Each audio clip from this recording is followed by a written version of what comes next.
Les États-Unis sont la nation indispensable du monde. Eh bien, c'est ce que nous avions l'habitude de nous dire et que certains croient encore aujourd'hui. Mais l'ordre mondial est en train de changer et une grande partie de ce processus se déroule juste sous nos yeux, même si apparemment nous ne nous en rendons pas compte.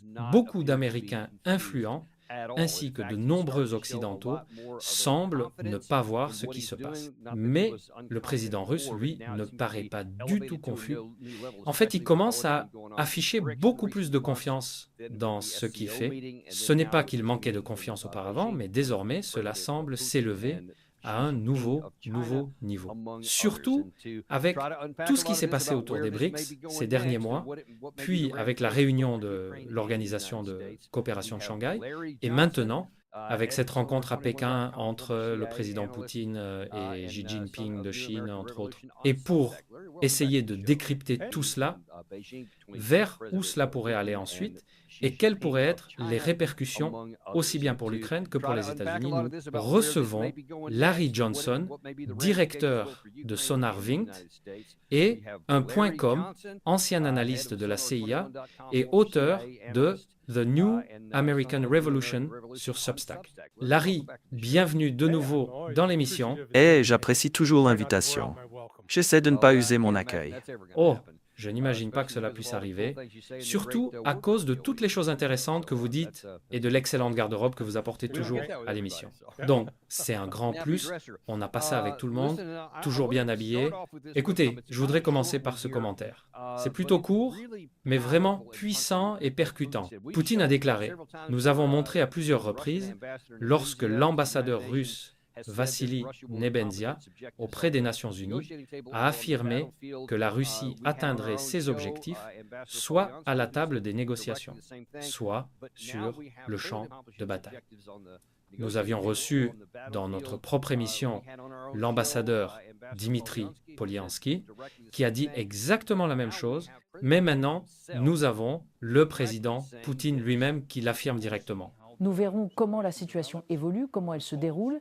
Eh bien, si ce n'est pas par la négociation, alors nous devrons atteindre nos objectifs par des moyens militaires. Il dit cela de manière assez factuelle, ce n'est pas une rhétorique tonitruante.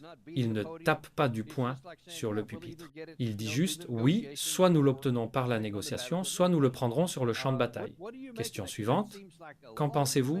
Parce que cela semble montrer beaucoup de confiance. Oui, quel contraste avec Donald Trump. Vous savez, voici Donald Trump. J'ai arrêté cette guerre. Nous sommes les plus puissants, nous sommes les meilleurs, nous sommes les plus grands. Chaque fois que vous êtes obligé de vous concentrer autant sur vous-même et de parler autant de vous, c'est le signe que vous avez un problème. Alors que voilà Poutine. Écoutez, nous essayons de négocier, et si les négociations n'aboutissent pas, nous allons gagner sur le champ de bataille.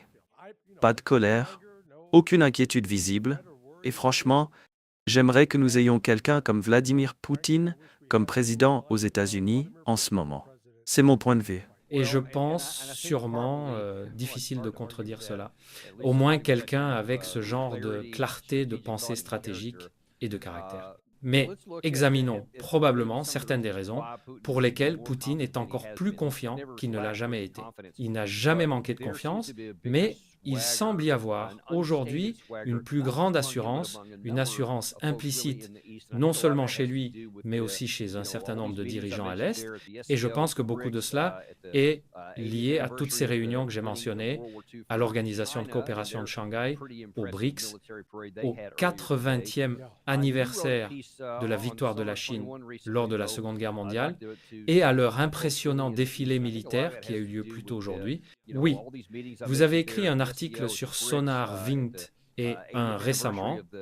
J'aimerais en parler un peu et voir si vous pouvez mettre cela en contexte. Vous dites qu'il existe un nouvel ordre mondial émergent.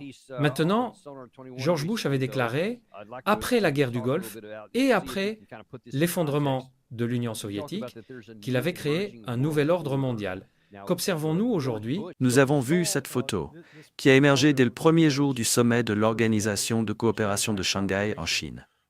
Elle était accompagnée d'une vidéo, Et l'on voyait les expressions sur les visages de Poutine, de Narendra Modi et de Xi Jinping.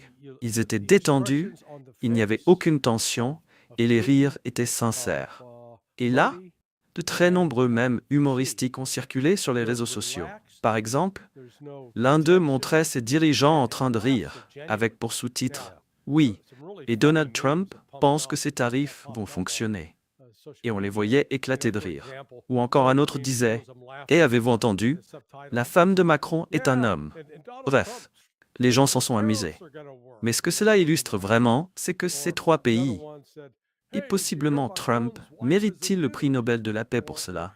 Grâce à ses efforts et à ses actions, Trump a rapproché ces trois nations comme jamais auparavant. Dans toute l'histoire enregistrée, il n'y a jamais eu une situation où la Russie, l'Inde et la Chine discutaient et s'engageaient à coopérer de cette manière. Et ils représentent 3 des 5 plus grandes économies du monde.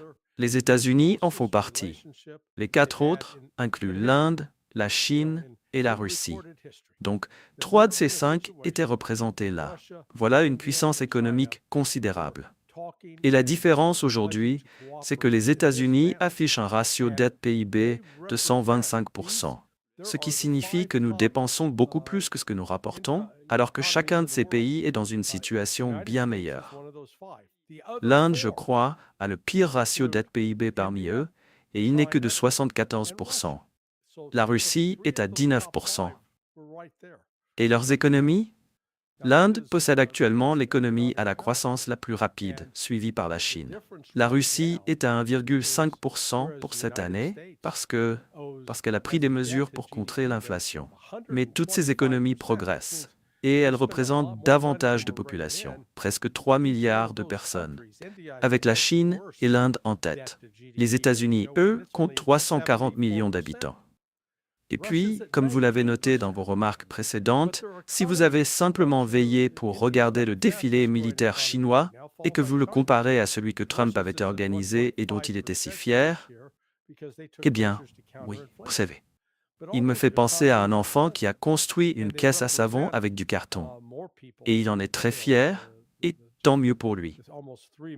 Mais ne vous comparez pas à un pilote de Formule 1, d'accord? Et c'est exactement ce que nous avons vu là. La Chine roulait en Formule 1 et Trump était dans une caisse à savon. Et c'est juste de la jalousie. Écoutez, j'ai fait toute ma carrière dans l'armée. Je suis très fier du service que j'ai accompli dans l'armée américaine.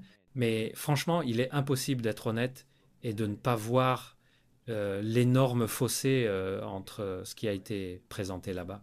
Et les gens peuvent dire, d'accord, c'était qu'un défilé. Ils sont meilleurs que nous pour ça. Mais c'est la puissance réelle qui compte. Eh bien, je ne suis pas si sûr que cela ne penche pas aussi en faveur des Chinois et des Russes aujourd'hui. Oui.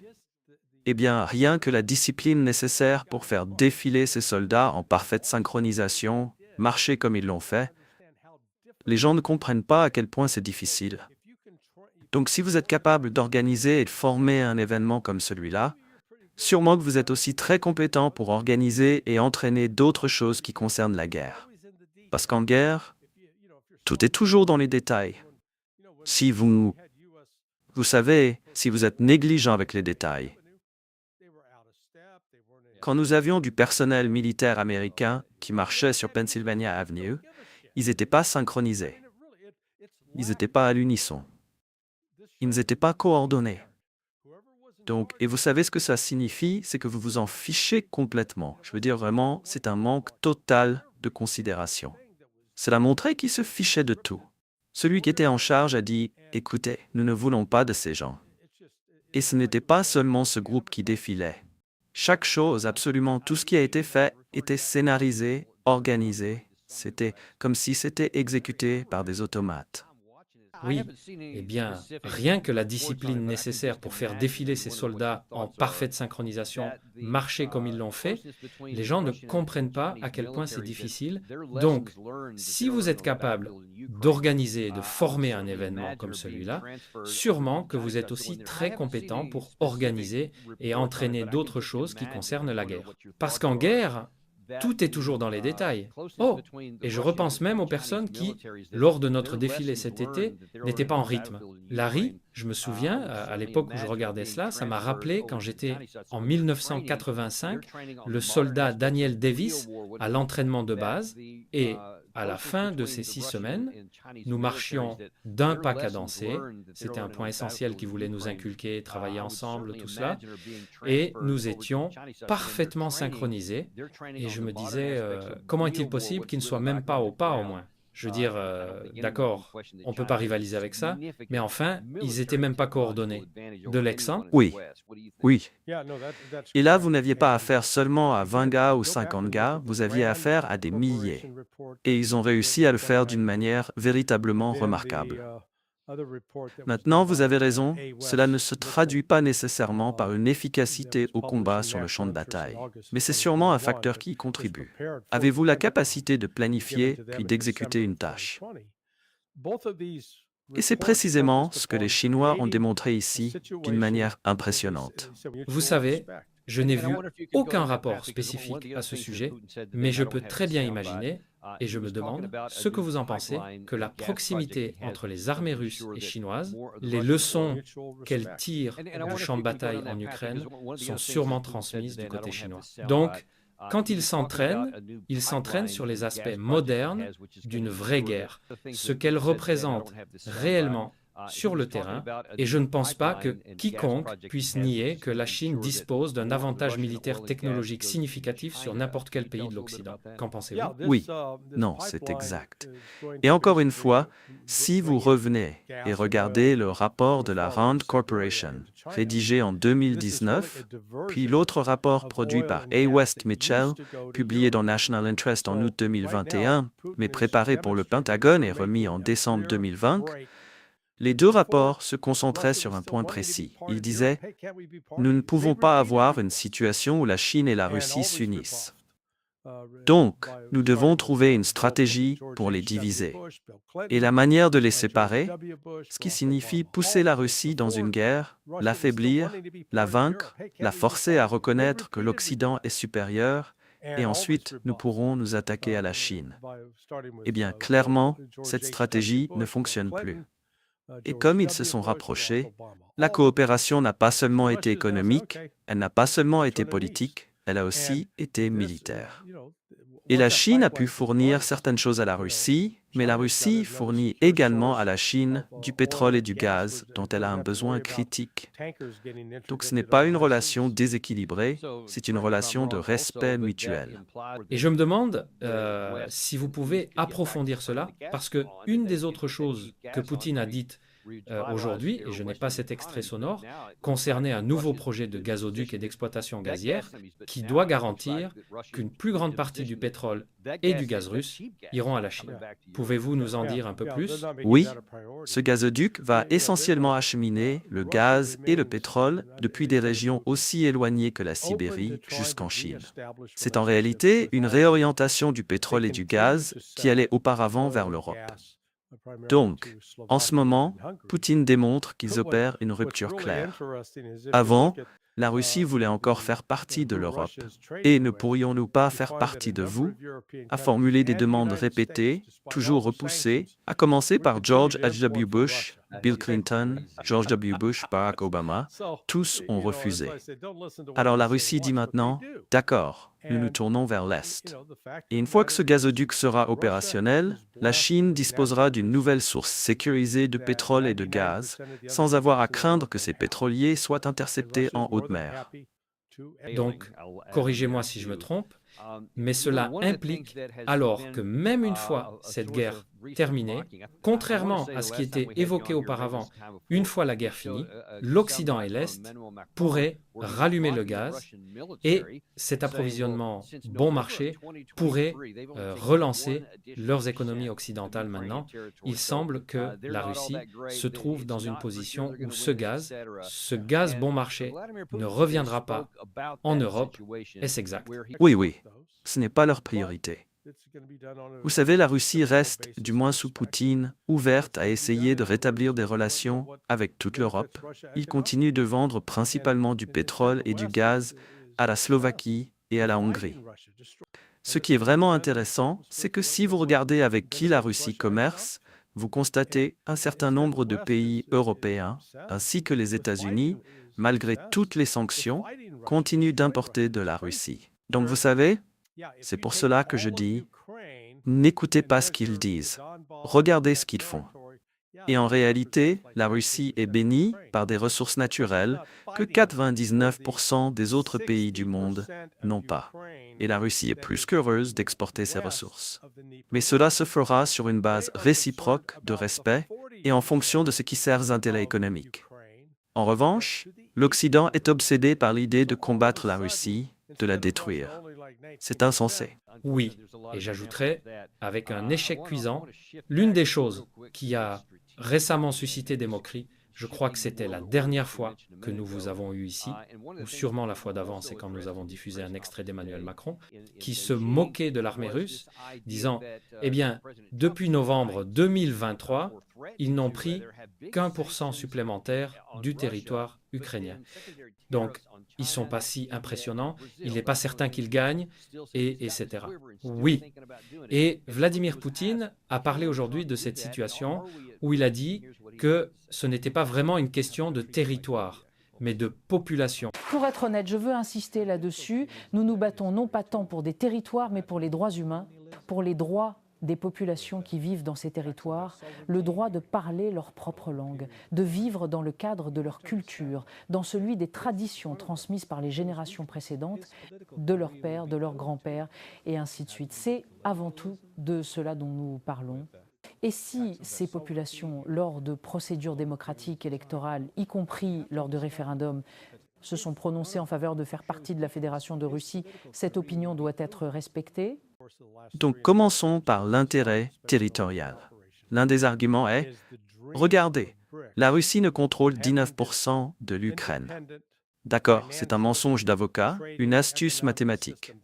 Oui, si tu prends l'ensemble de l'Ukraine et que tu mesures le Donbass dans ce territoire, eh bien ça ne représente qu'environ 19% de l'Ukraine. La Russie ne se bat pas pour les 60% de l'Ukraine qui se trouvent à l'ouest du fleuve Dniepr. Elle s'intéresse aux 40% de l'Ukraine qui sont à l'est du fleuve. Donc tout à coup, au lieu que la Russie ne contrôle qu'environ 19%, elle est plus proche de contrôler 40% de tout ce territoire. Sauf qu'ils ne vont pas à Soumy. Ils sont un peu à Soumy, un peu à Kostiantynivka, un peu à Novopetrovka. Mais le fait est que, dans les zones sur lesquelles ils se sont concentrés dès le départ, le Donbass, Donetsk, Luhansk, Kherson, Zaporizhia, eh bien, ils en contrôlent bien plus de 80%. Et ils ont clairement fait savoir qu'ils n'allaient pas lancer d'assaut massif. Si c'était le cas, les corps des soldats russes s'empileraient. Et lorsqu'arrive le moment d'échanger les cadavres, les Ukrainiens remettraient plus de Russes que les Russes ne remettraient d'Ukrainiens. Mais ça n'a pas été le cas. Lors du dernier échange de corps, pour chaque Russe tué, il y avait 20, ou voyons, c'était 20, il y a un ratio de 50 pour 1. Oh wow! Oui, donc 19 Russes morts et 1000 Ukrainiens morts. Oui, ça va avec. Oui, utilisons cet argument parce que tu étais justement en train de me dire qu'ils ne faisaient aucun progrès. Alors, qu'est-ce que c'est? Ils ne font aucun progrès, ils lancent des assauts massifs qui se font massacrer, mais les corps n'apparaissent pas, ou bien ils avancent tellement vite que les Ukrainiens n'ont pas le temps de récupérer les corps des Russes morts. Comme je l'ai dit, il n'y a aucune logique cohérente chez ces gens. Ce sont des imbéciles. Oui, malheureusement, il y a beaucoup d'exemples de ce genre. Je veux revenir rapidement à la vue stratégique et à ce changement d'ordre mondial que tu as mentionné il y a un instant. Et l'une des choses que Poutine a également abordées dans sa conférence de presse aujourd'hui à Pékin, c'est cette idée que le président Trump essaie, ou menace plutôt, d'imposer de lourdes sanctions à la Russie, mais aussi des tarifs secondaires à la Chine, à l'Inde et au Brésil. C'est l'une des choses qu'il dit encore avoir dans son carquois et à laquelle il réfléchit toujours. Et on a demandé à Poutine, Trump peut-il faire ça? sommes-nous en danger? Et voici ce qu'il a répondu. Tu as des pays comme l'Inde, presque 1,5 milliard d'habitants, la Chine, avec de puissantes économies, mais ils ont aussi leurs propres mécanismes politiques internes et leurs lois. Alors quand quelqu'un te dit qu'il va te punir, tu dois réfléchir comment la direction de ces pays, de ces grands pays qui ont eux aussi connu des périodes difficiles dans leur histoire, liées au colonialisme, à des attaques contre leur souveraineté pendant de longues périodes de temps, comment pourrait-il montrer une faiblesse? Si l'un d'eux montre une faiblesse, sa carrière politique est terminée. Alors, qu'est-ce que tu en penses? Parce que je ne crois pas que ce soit un hasard s'il a mentionné le passé colonial, surtout en ce qui concerne l'Inde, pour dire qu'ils ne peuvent pas être contraints de faire ce que l'Occident, ce qui signifie les États-Unis, veut qu'ils fassent. Oui, ce qui a émergé maintenant, au cours des 3 ans et demi depuis le début de l'opération militaire spéciale, c'est le rêve des BRICS. Avoir ce système indépendant, financier, commercial, économique, qui échappe à la portée des États-Unis, que cela devienne une réalité. Eh bien, cela est désormais une réalité. Et cela devient une réalité bien plus vite que ce que même Poutine, Xi ou même Modi auraient pu imaginer. Tu sais, il y a 1 an, Modi n'était pas si enthousiaste que ça à propos des BRICS. Tu vois, c'était intéressant, mais ce n'était pas vraiment une priorité. Aujourd'hui, c'est une priorité. Et l'utilisation des tarifs par Trump, et on pourra en reparler un peu plus tard, repose sur beaucoup de fausses hypothèses. Et tu sais, en ce moment, il est vrai que si tu listes les 10 premiers pays qui exportent vers les États-Unis, eh bien l'Inde est dans ce top 10, mais elle est en bas de la liste. C'est entre 85 et 91 milliards, ce qui représente 9% ou moins du commerce total. Ce n'est pas énorme. Et en termes de commerce pour l'Inde elle-même, cela représente environ 3% de son PIB, voire moins, 2,3%. Donc c'est l'un de ces enjeux qui ne sont pas essentiels pour la survie économique de l'Inde de commercer avec les États-Unis. Pourtant, Donald Trump fait semblant. Il agit. Il me rappelle ce type qui vendait des fouets pour calèches avant que l'automobile ne soit vraiment introduite. Les fouets pour calèches étaient demandés parce que tout le monde conduisait une calèche. Mais soudain, Henry Ford est arrivé et a commencé à produire les modèles A et modèle T. Tout à coup, il s'est retrouvé avec tous ces fouets et plus personne n'en achetait. C'est pareil avec la photo. Tu te souviens, toi et moi, quand on devait acheter une pellicule 35 mm, la mettre dans l'appareil photo. Ah oui, je m'en souviens. Il fallait l'enfiler correctement. C'était toute une affaire. Kodak craignait en mettre. Maintenant, qui connaît Kodak? Les gens demandent, on parle de quoi? De l'ours en Alaska? Et c'est ce qui arrive aux États-Unis. Désolé, laisse-moi te poser une question, parce que je veux rester sur ce sujet. Dis-moi comment tu crois que cela a été perçu. Ceci est une publication de Trump sur Truth Social, datant d'hier, et il a dit « La grande question à laquelle il faut répondre est de savoir si le président Xi de Chine mentionnera l'énorme soutien et le sang que les États-Unis d'Amérique ont donné à la Chine pour l'aider à sécuriser sa liberté contre un envahisseur étranger très hostile. De nombreux Américains sont morts dans la quête de la Chine pour la victoire et la gloire.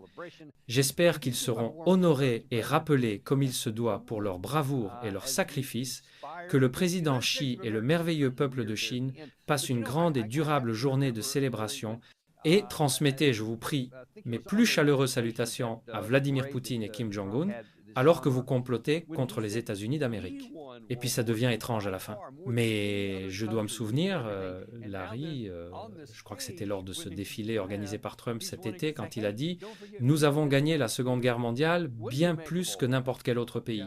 Nous avons tout fait. » Et maintenant, là, sur la scène en Chine, il veut dire « Hé, n'oubliez pas que nous avons participé aussi.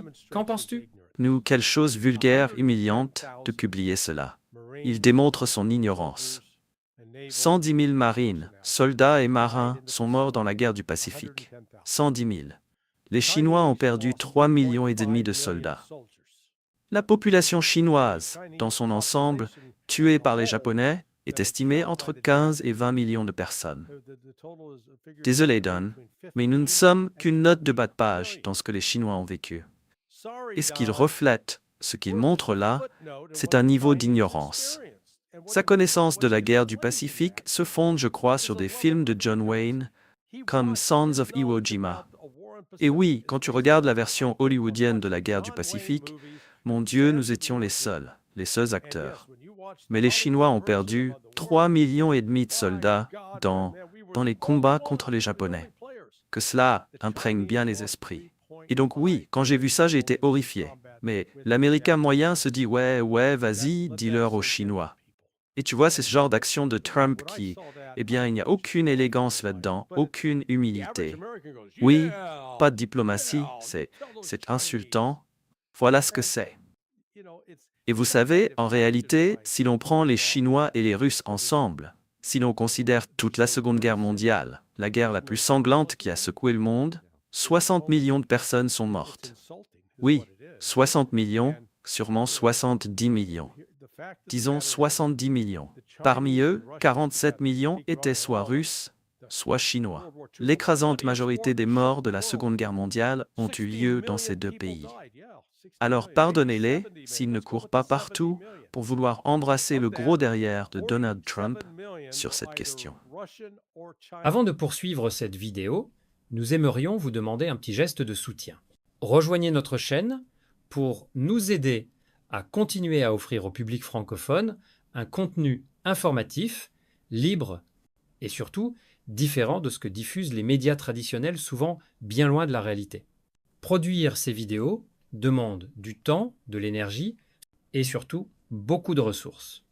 Et comme nous refusons de dépendre uniquement des vues YouTube, votre soutien direct est essentiel pour préserver notre indépendance. Cliquez simplement sur le bouton « Rejoindre » juste à côté du bouton « S'abonner » ou suivez le lien disponible en description. Merci d'avance pour votre soutien et maintenant, place à la suite de notre vidéo. Et c'est ironique que les États-Unis aient été invités, tout comme les Européens de l'Ouest, à la version russe de la célébration de la Grande Guerre patriotique et nous avons refusé d'y aller ou même d'y envoyer qui que ce soit. Voilà. Bon, ça c'était pour la Chine. Mais Trump ne s'est pas arrêté là parce qu'hier, dans le bureau ovale, on lui a demandé quelle était sa position sur la situation des tarifs douaniers avec l'Inde. Et on lui a demandé... Non. Nous nous entendons très bien avec l'Inde. Mais l'Inde, vous devez comprendre, pendant de nombreuses années, cela a été une relation à sens unique. Seulement, maintenant, depuis que je suis arrivé, et grâce au pouvoir que nous avons avec les tarifs, l'Inde nous imposait d'énormes tarifs, parmi les plus élevés au monde. Ils étaient parmi les plus élevés au monde, numéro 1. Et donc, nous ne faisions pas beaucoup de commerce avec l'Inde. Mais eux, ils faisaient du commerce avec nous, parce que nous ne leur faisions pas payer bêtement, nous ne leur faisions pas payer. Donc, ils envoyaient massivement tout ce qu'ils produisaient, ils l'envoyaient, l'inondaient dans notre pays, et par conséquent, ce n'était pas fabriqué ici, ce qui est négatif. Mais nous n'envoyions rien, parce qu'ils nous imposaient un tarif de 100%. Alors ce dernier chiffre est tout simplement inexact, comme c'est le cas pour la plupart des chiffres que Trump avance, mais il est vrai qu'il y avait un pourcentage de tarifs plus élevé venant de l'Inde que presque n'importe quel autre pays dans les décennies précédentes. Mais ce n'était pas une erreur, c'était une décision calculée par les gouvernements américains successifs, parce que nous estimions que les efforts diplomatiques avaient plus de poids, et je pense qu'il y avait une certaine validité à cela. Mais vous avez aussi publié un autre article sur Sonar 21 à propos de toute cette question des tarifs.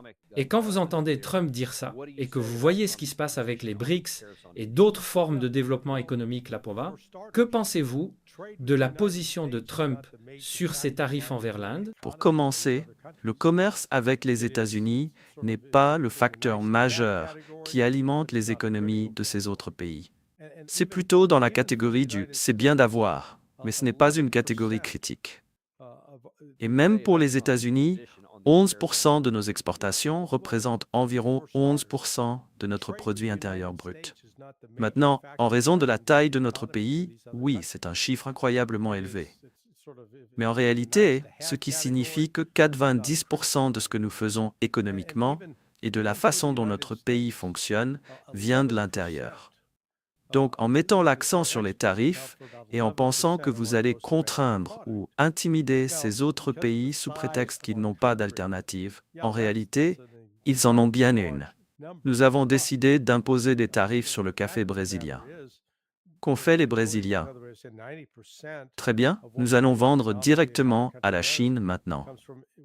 Et normalement, la Chine prend 6 mois à 1 an pour conclure des accords commerciaux. Là, ils l'ont fait en 24 heures avec les Brésiliens. Oui, oui, bien sûr. Boum. Mais l'autre conséquence, c'est que au lieu que ces pays aillent désormais sur les marchés financiers, les marchés internationaux, pour acheter des dollars américains. Prenons l'exemple de la Chine et du Brésil. Avant, si la Chine voulait acheter du café brésilien, elle devait prendre son RMB, acheter des dollars avec, puis envoyer ces dollars au Brésil via un système comme SWIFT.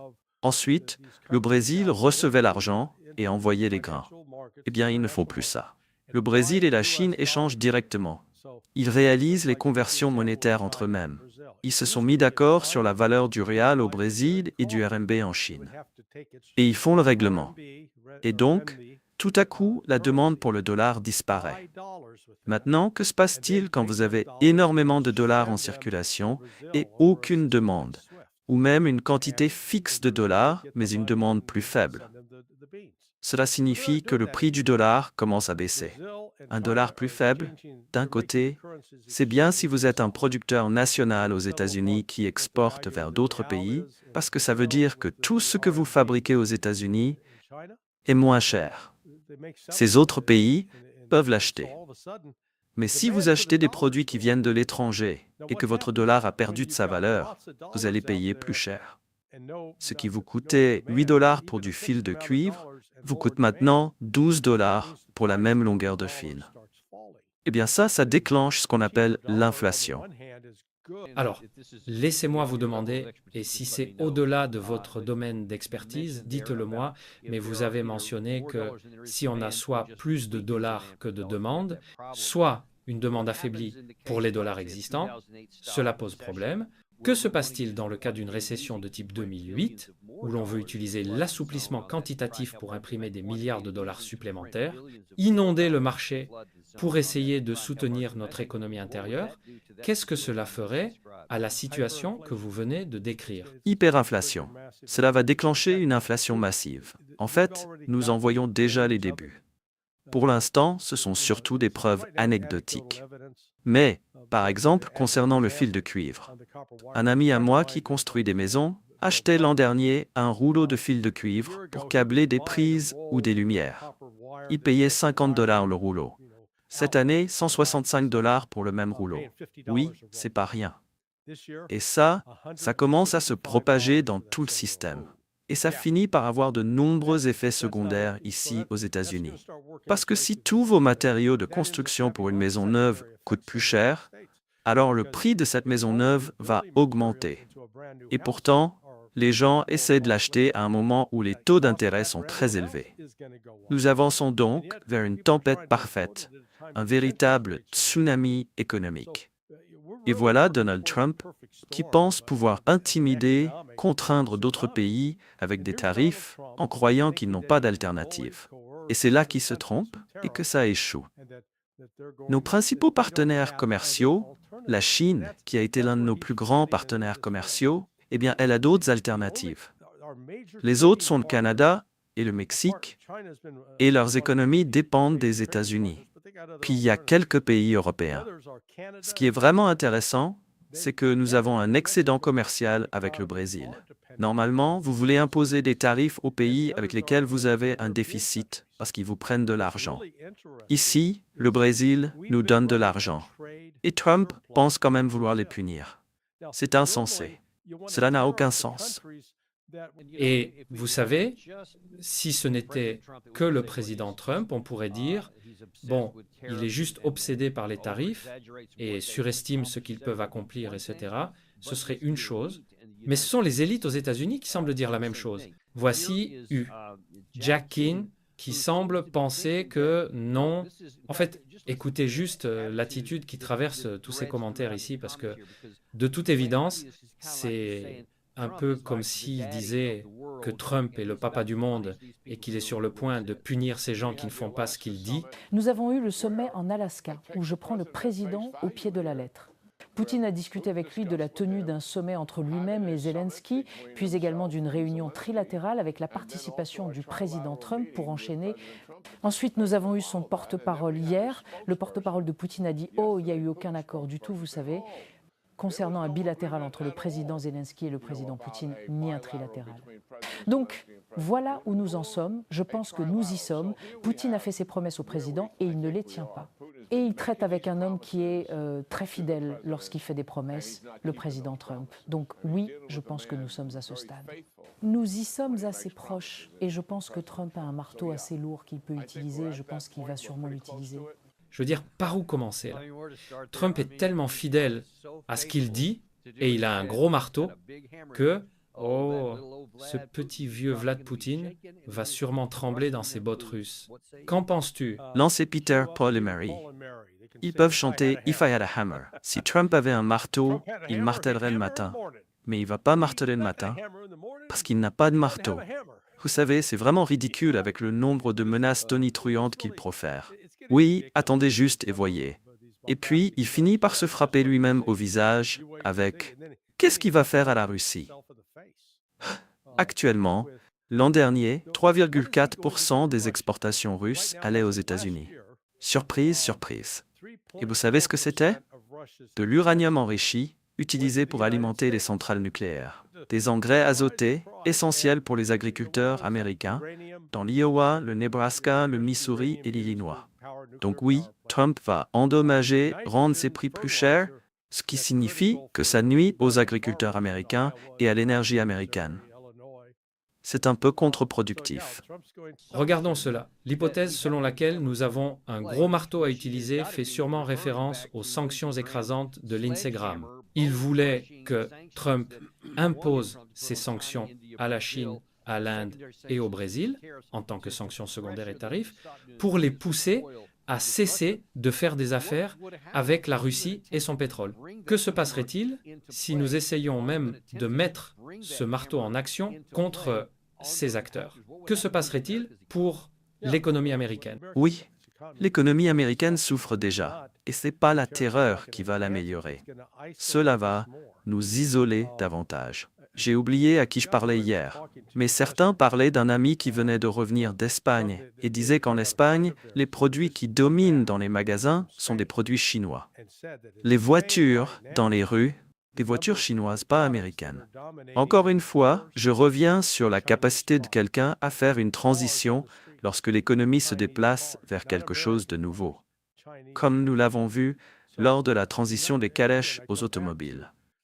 Oui, c'est une bonne analogie, celle que les fabricants de fouets pour calèches ont manqué.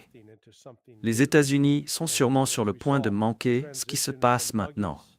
Parce qu'il y avait un article dans le Financial Times hier détaillant comment beaucoup d'autres pays dans le monde refinancent leurs dettes en dollars, mais pas avec des dollars. Ils le font via d'autres banques et en utilisant des devises étrangères. Donc, encore une fois, les États-Unis ont pu maintenir ces dépenses déficitaires et en accumulant, vous vous souvenez, à l'époque de Ronald Reagan, en 1982, $1 trillion, c'était notre déficit. Nous en sommes maintenant à 35 trillions et ça continue de croître, ou 36 trillions. Mais tant que le monde pouvait acheter nos bons du Trésor, c'était la belle vie ici encore. C'est comme un étudiant qui a un parent qui lui donne une carte de crédit et qui paye sa carte chaque mois. Ouh! On fait la fête tous les jours parce que vous n'avez pas à payer la carte. Mais que se passe-t-il quand tout à coup les parents disent « Ok, c'est fini, tu vas payer ta propre carte ». Choc pour le système. C'est là que les États-Unis se dirigent réellement maintenant. Les jours où nous avons pu financer notre dette et nos dépenses prodigues sur le dos des autres touchent à leur fin. L'Inde, la Russie, la Chine, le Brésil, ils mettent en place un système financier alternatif où vous n'avez pas besoin du dollar pour jouer. Vous pouvez juste utiliser vos propres devises. Et tout à coup, le dollar américain attend-nous? Non, nous n'avons pas besoin de vous. Une fois que cela commence à s'installer, le pouvoir et l'influence que les États-Unis ont pu exercer sur ces pays commencent à se dissiper. L'une des raisons pour lesquelles nous avons eu autant de succès avec la monnaie fiduciaire depuis 1971 avec Bretton Woods, etc., c'est parce que les États-Unis étaient vus comme un acteur stable. Nous étions vus comme un endroit sûr pour placer son argent pour que d'autres en bénéficient. Il y avait des opportunités gagnant-gagnant ou quelque chose comme ça. C'est une des choses qui se désintègre probablement plus vite que tout et nous pouvons le voir en temps réel se déplacer vers la Chine et la Russie en particulier.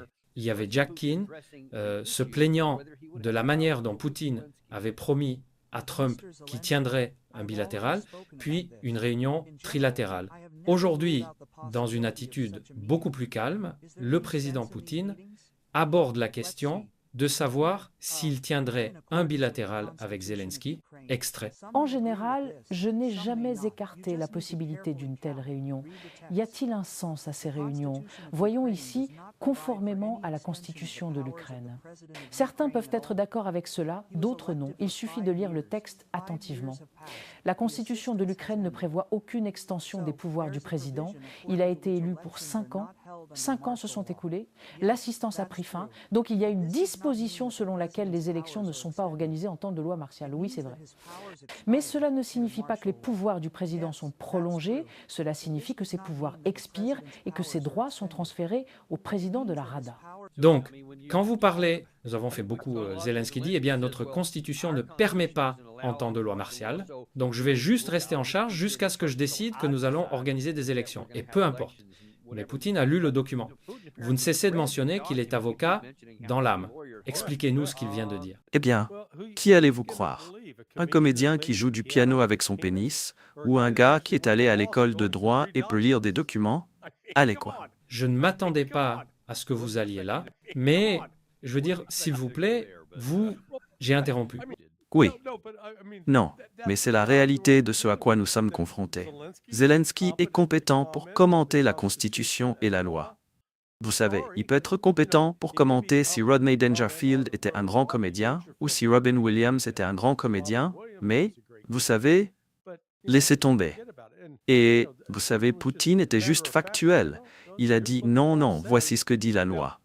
Maintenant, vous pouvez ne pas être d'accord avec cela, parce que les avocats peuvent avoir des désaccords. Mais cela met en évidence la question, parce que ce que Poutine laissait entendre, c'est que si le chef il rencontrerait le chef de la Rada, parce que, au moins, selon la constitution de l'Ukraine, alors tout accord conclu entre la Russie et l'Ukraine serait valide et légitime selon la constitution ukrainienne.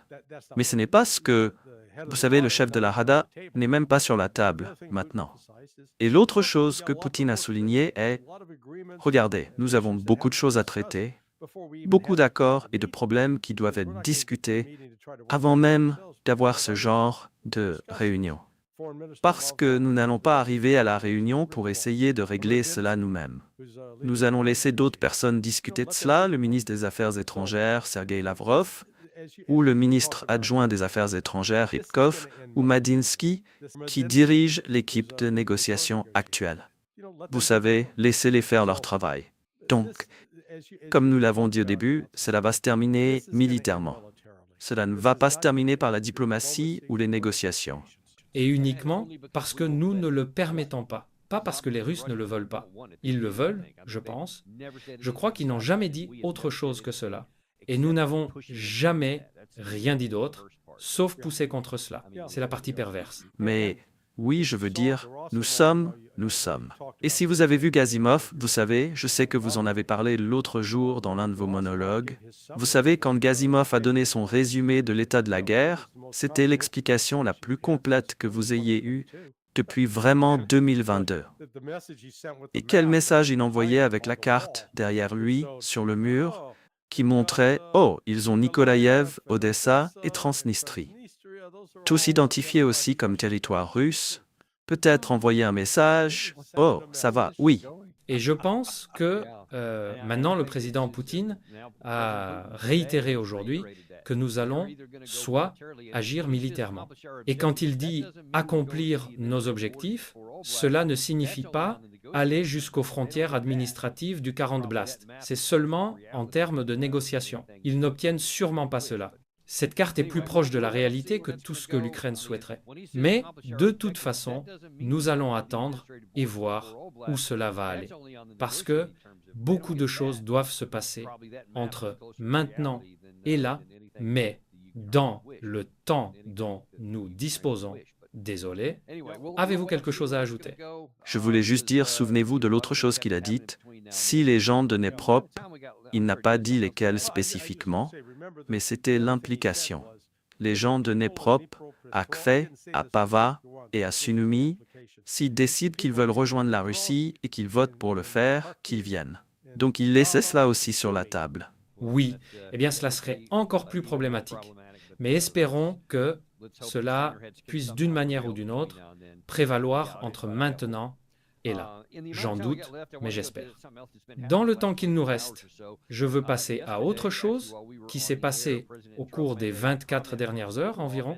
Hier, pendant que nous étions en direct, le président Donald Trump a fait un commentaire depuis le bureau ovale où il a annoncé que les États-Unis avaient utilisé une action militaire létale contre un prétendu groupe terroriste Trénagua, autrement connu comme un gang de cartel.